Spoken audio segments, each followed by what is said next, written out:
Hello, আসসালামু আলাইকুম। আজ আমি রুই মাছ রান্না করব। তো আমি ভালোভাবে কেটে ধুয়ে পরিষ্কার করে নিয়েছি। এখন এর মধ্যে সামান্য হলুদের গুঁড়া, সামান্য মরিচের গুঁড়া আর সামান্য লবণ দিয়ে এটা ম্যারিনেট করে রাখবো 10 মিনিট। রুই মাছ রান্নার জন্য এখানে আমি পেঁয়াজ নিয়ে নিয়েছি 4টা মাঝারি সাইজের, 2 কোয়া রসুন নিয়ে নিয়েছি। এখানে 15টার মতো ছোট বড় কাঁচামরিচ আছে।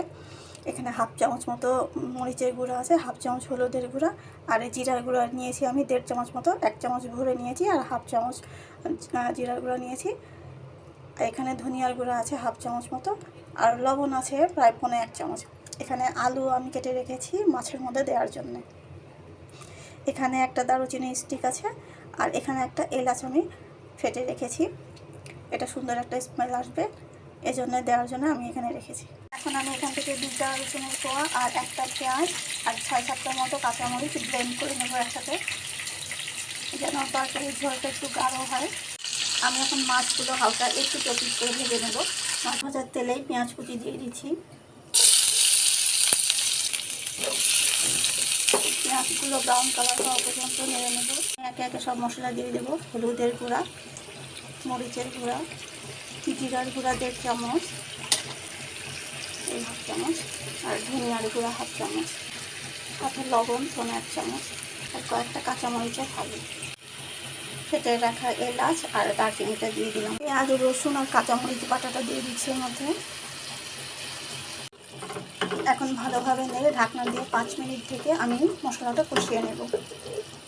ফিরে আসলাম 5 মিনিট পরে।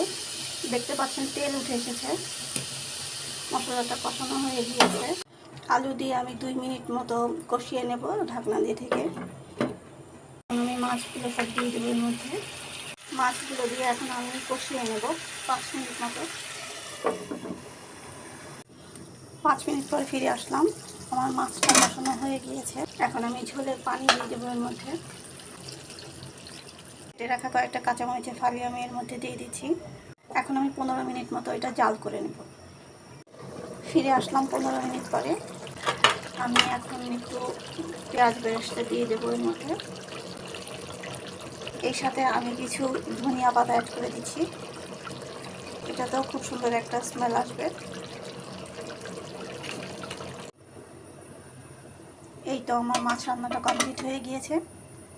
দেখতে পাচ্ছেন কত সুন্দর লোভনীয় কালার হয়েছে, খেতেও তেমন দারুণ স্বাদ হয়েছে।